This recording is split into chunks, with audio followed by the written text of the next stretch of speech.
नमस्कार साथियों, आप सबका पुनः स्वागत है श्रद्धा एस्ट्रो ज्योतिष में। आज हम लोग कवर करने वाले हैं, अगर मेष लग्न के षष्ठ भाव या छठे भाव में सूर्य आ जाते हैं तो उसका क्या फल मिलेगा आपको। इससे पहले हम लोगों ने 5 भाव में सूर्य आ जाएंगे अगर मेष लग्न में तो क्या फल होगा वो डिस्कस कर लिया है। तो आइए शुरू करते हैं। मेष लग्न के छठे भाव में सूर्य का फल। देखिए, मेष लग्न का बेसिक नेचर अब तक आप लोगों को समझ में आ गया होगा, और अगर नहीं समझ में आया तो प्लीज़ स्टार्टिंग की जो हमने 5 वीडियो बनाई है मेष लग्न वाली वो जरूर देखें, और जो 12 लग्न के नाम से प्लेलिस्ट है उसको भी आप देखें ताकि आप मेष लग्न का बेसिक नेचर समझ सकें।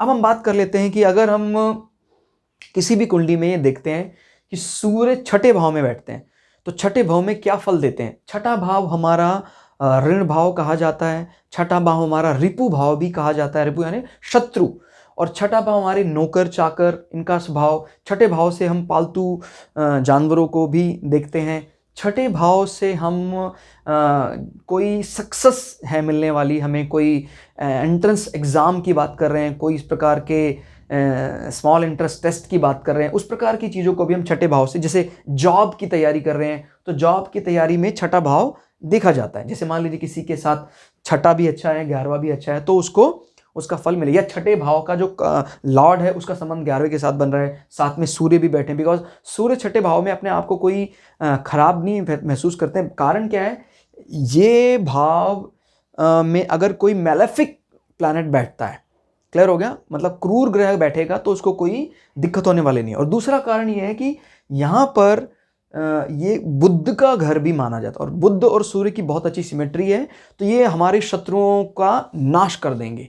क्लियर हो गया। माने अगर पहले हम ये देखते हैं कि बुध की स्थिति कहाँ है। मान लीजिए बुध स्वग्रही होकर यहीं बैठ जाते हैं तो बुध आदित्य योग बन जाता है, और बुध आदित्य योग हमारे लिए बहुत अच्छा होता है, ना सिर्फ एजुकेशन पॉइंट ऑफ व्यू से। और अगर यहाँ बुध आदित्य योग बनता है, माने बुध यहाँ स्वग्रही होकर बैठ जाते हैं सूर्य के साथ, इसका सीधा अर्थ होगा कि वो व्यक्ति जो अपना जो उसका कोर इंटरेस्ट होगा, वो इंटरेस्ट उसका मेडिकल से संबंधित औषधियों का ज्ञान उसको होगा ही होगा, और वो कोई इस प्रकार का किसी को लोन देगा तो वो उसको चुका देगा, और अगर किसी को चाहता है लोन वो मिल जाएगा। बिकॉज सूर्य क्या है, सूर्य है एडमिनिस्ट्रेशन, हायर अथॉरिटी, उसके साथ उसके संबंध अच्छे होंगे। देखिए, बुध अगर स्वग्रही हो जाए, और आपको पता है बुध अपने घर में ही उच्च के होते हैं, जैसे कहते हैं वर्क फ्रॉम होम। हालांकि कई लोगों को ये प्रोफाइल पसंद नहीं है, लेकिन बुध को सबसे ज्यादा प्रोफाइल यही पसंद है, वो अपने ही घर में उच्च के होते हैं। सब ग्रहों के साथ ऐसा नहीं है, जैसे सूर्य अपने ग्रह में होते हैं, अपने स्वग्रही होते हैं सिंह लग्न में, लेकिन उच्च के होते हैं मेष लग्न में। लेकिन बुध छठे भाव में, या ये कहें नॉट छठा भाव, छठी राशि कन्या राशि में ही स्वग्रही और कन्या राशि में ही उच्च के हो जाते हैं। स्वग्रही तो यहां भी है, मिथुन में भी है, लेकिन वो यहाँ पर अपने आप को बड़े उच्च के मानते हैं, तो बहुत अच्छा रिजल्ट देते हैं बुध यहाँ पर अगर बैठ जाएं। और बुध क्योंकि बुद्धि के कारक भी हैं और सूर्य आत्मा के कारक भी है, तो आत्मा और बुद्धि का बड़ा अच्छा कोऑर्डिनेशन समझ में आता है। और यहाँ से सूर्य हमारे 12वें भाव को भी देख रहे हैं, और 12वां स्थान किसका होता है, 12वां स्थान हमारे खर्च का होता है, व्यय का होता है। तो इसका हमेशा ये अर्थ नहीं निकालना है यार खर्च हो जाएगा, खराब हो जाएगा, बिना खर्च के तो जीवन चलेगा ही नहीं ना। लेकिन सूर्य अगर यहाँ सधे हुए हैं और किसी दूसरे और शत्रु ग्रह के साथ अगर संबंध नहीं बनाते हैं और यहाँ दृष्टिपात करते हैं तो इसका अर्थ ये हो जाएगा, क्योंकि बृहस्पति का हाउस भी माना जाता है, तो जो वो खर्च करेंगे वो एक प्रकार का सूर्य वाला होगा, उसमें राजसी थाट बाट होगा खर्च में। माने उनका खर्च देखकर लोग हैरानी कर जाते हैं, यार कैसा। कई लोग उनकी आय को देखकर आश्चर्य करते हैं, और इसके बारे में लोग उसके व्यय को देखकर आश्चर्य करेंगे, यार क्या कमाल का खर्चा करता है। तो समझ रहे हैं आप। देखो, जीवन तो देखो एक नियत समय पर मिला है, उसके बाद उसको चले ही जाना है, तो अपने अपने फिलॉसफी पर लोग जीते हैं। कई लोगों को लगता है कि यार जिंदगी भर कमा लें, खर्च ना करें तो ठीक रहेगा। कई लोगों को लगता है नहीं यार, कमाना छोड़ो, खर्च करना अच्छा है। और कई लोग इन दोनों को बैलेंस करके चलते हैं। तो अलग अलग जीवन के सबके फिलॉसफी, हम किसी को गलत या सही नहीं ठहरा सकते हैं। कुंडली में सबसे बड़ा नियम ही यही है कि हम किसी को सरे से नकार नहीं सकते हैं। हम कैसे नकार दें भगवान के बनाए रूपों को, राहु केतु शनि, जिनको प्राय हम गलत मान लेते हैं, कैसे नकार दें। स्वयं भगवान के रूप है वो। यहाँ तक कि जब हम कुंडली पढ़ते हैं तो हम साफ साफ कहते हैं कि राहु को वराह भगवान का ही एक प्रकार से नवग्रहों में उनकी जगह फिक्स की गई है। जैसे नरसिम्हा है वो मंगल को रिप्रेजेंट करते हैं, तो अगर किसी का मंगल खराब है वो नरसिम्हा को अगर प्रे करता है तो फटाफट काम चल जाएगा। इसी प्रकार से सूर्य हैं जो हमारी कुंडली में, वो सूर्यवंशी आपको पता है प्रतापी राजा भगवान श्री राम को बताते हैं। क्लियर हो गया? तो अगर सूर्य में कुछ कमी आती है तो भगवान राम की आराधना करने से, वो दशावतार में माने जाते हैं भगवान विष्णु के, उनकी प्रे करने से ठीक हो जाता है। वो ठीक है कि इसको अभी हम फिलहाल एक रिलीजियस मैटर नहीं बना रहे हैं, सनातन पद्धति की बात कर रहे हैं और हम किसी धर्म विशेष से इसको नहीं जोड़ना चाह रहे हैं, सनातन पद्धति की बात कर रहे हैं। और सनातन हिंदू पद्धति में सूर्य को भगवान राम का रूप कहा गया है। तो अगर जब कभी भी आप एस्ट्रोलॉजी या ज्योतिष का अध्ययन किसी एंशिएंट टेक्स्ट बुक से करेंगे तो वहां पर साफ साफ लिखा हुआ है कि ये ग्रह उस लॉर्ड से संबंधित है और इनकी दृष्टि हमारे 12वें भाव में, जो हमारे व्यय का भाव भी है, फॉरेन लैंड का भी है संबंध इसका।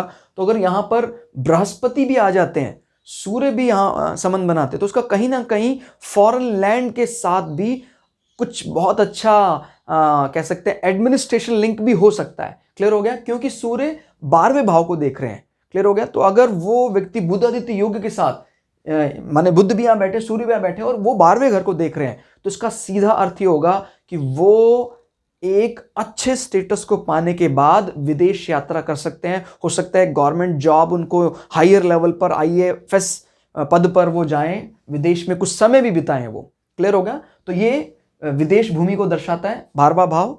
तो इस प्रकार से हम चीजों को रिलेट कर सकते हैं। साथ साथ हम जो कारकत्व की बात कर रहे थे, सूर्य जो कारक हैं वो पिता के कारक हैं, आत्मा के कारक हैं। और अगर यहां पर सूर्य बैठे हैं तो सूर्य का जो देखिए पिता का यहां पर थोड़ा सा नेगेटिव इसलिए आ रहा है क्योंकि पिता को वो मेडिकल लाइन से रिलेट करवा पा रहा है और उसमें अगर इसका संबंध इनसे बनता है तो कहीं ना कहीं पिता को मेडिसिनल दिक्कत, या हो सकता है उस रूटीन से दवाइयां ले रहे हो, जो पिता हैं उनको दवाइयों पर डिपेंड करना पड़ रहा हो। लेकिन फिर मैं आपको ये बता रहा हूं कि आप किसी भी चीज को खुद नहीं कह सकते हैं कि ये ऋणात्मक होगा। औषधियों का वर्णन अभी नहीं, हजारों सैकड़ों लाखों साल पुराना बनता है। औषधियों के बिना जीवन नहीं चल रहा है।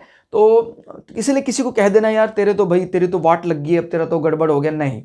पिता को औषधियां लेनी पड़ सकती हैं, बट अगेन इसमें सूर्य की जितनी ज्यादा शुभता होती जाएगी उतना ही उस मेडिकल टर्म को आप फेड आउट करते जाएंगे। जैसे बृहस्पति यहां बैठ जाए स्वग्रही होकर, दृष्टिपात कर दे यहां पर, तो वो पिता के साथ औषधियों का संबंध जरूर होगा, लेकिन पिता बजाय कि औषधियां लेने के किसी को औषधियां रेकमेंड करते होंगे, वो स्वयं भी लेते होंगे, लेकिन वो एक प्रकार से मेंटर बन चुके होंगे भी औषधि ले लेके। अब वो इतने ज्यादा जानकार बन चुके हैं कि दूसरे आस पड़ोस के व्यक्तियों को वो स्वयं रेकमेंड करते हैं और वो एक सेमी डॉक्टर पोस्ट को हैंडल कर पा रहे हैं। तो ये भी कह सकते हैं अगर बुध आदित्य योग बनता है तो उनके पिता एक डॉक्टर भी हो सकते हैं। क्लियर हो गया? तो ध्यान रखना है इस चीज का बहुत। इस प्रकार से आप जितने ज्यादा कॉम्बिनेशन बनाते जाएंगे ग्रहों की दृष्टि के साथ, उतने ज्यादा अलग अलग पद आपके सामने खुलते शुरू हो जाएंगे। और सूर्य यहां बैठे हैं तो इसका अर्थ ये होगा कि सूर्य के यहां बैठने का मतलब है कि भाई उसके घर में कोई ना कोई एक काम करने वाला अतिरिक्त व्यक्ति तो होगा ही होगा। माने जिसको हम साधारण दृष्टि में नौकर चाकर कह देते हैं, वो होगा ही। उनको काम करने के लिए कोई ना कोई नौकर उपलब्ध होगा और उनके काम में, घर के साफ सफाई में इस प्रकार में दिक्कत नहीं आती होगी, क्योंकि सूर्य को ये सब चीजें पसंद है। अगेन इनके फ्रेंड यहाँ बैठते हैं, माने बुध आदित्य योग होता है, तो वो उस चीज में और 4 चांद लगा देता है। और कोई यहाँ पर सूर्य बैठते हैं तो अगर हम बात करते हैं पालतू पशुओं की, तो पालतू पशु अगर वो रखते हैं या उनके घर में पालतू पशु आप देखते हैं, तो सूर्य से संबंधित कोई, माने बड़े, अगर जैसे वो पेट रखते हैं, कोई पालतू कुत्ता भी रखते हैं, तो वो भी बड़े साइज का हो सकता है वो। क्लियर हो गया? जैसे कई लोगों को काफी ज्यादा छोटे साइज के पेट पसंद होते हैं, कुत्ते भी होंगे तो एकदम वो चूहे के आकार के कुत्ते लाते हैं, लेकिन ऐसे व्यक्तियों को थोड़े हाई आकार में, क्योंकि सूर्य आपको पता है पृथ्वी से 13.5 लाख गुना बड़ा है। ठीक है, वो हमें आकार में छोटा नजर आता है, वैसे भी ये सभी प्लैनेट्स के राजा में गिना जाता है। तो अगर हम इस प्रकार से पेट की अंदाजा भी लगा रहे हैं, किसी कोई हमने प्रश्न कुंडली के हिसाब से कोई पेट की बात करिए, तो हम कहेंगे भाई आपका जो घर में जानवर है वो साइज में काफी बड़ा हो सकता है। क्लियर हो गया। इसी प्रकार से अगर सूर्य जैसे चौथे घर में बैठे थे, हमने वो चौथे घर की बात की थी, तो हम चौथे घर में ना सिर्फ भवन की बात करेंगे, हम वाहन भी उसका भव्य होगा। क्लियर हो गया। तो इस प्रकार से चीजों को रिलेट कर सकते हैं। तो ये तो था मेष लग्न के छठे भाव में सूर्य का फल। हम अगले वीडियो में मेष लग्न के अगर 7वें भाव में सूर्य बैठ जाए तो उसका क्या फल होगा उसका डिस्कस करेंगे। बने रहिए हमारे साथ श्रद्धा एस्ट्रो ज्योतिष में। और आज की इस क्लास में इतना ही, मिलते हैं अगली क्लास में। तब तक के लिए जय हिंद, जय भारत, जय भृगु पराशरा, जय श्री शुक्राचार्य।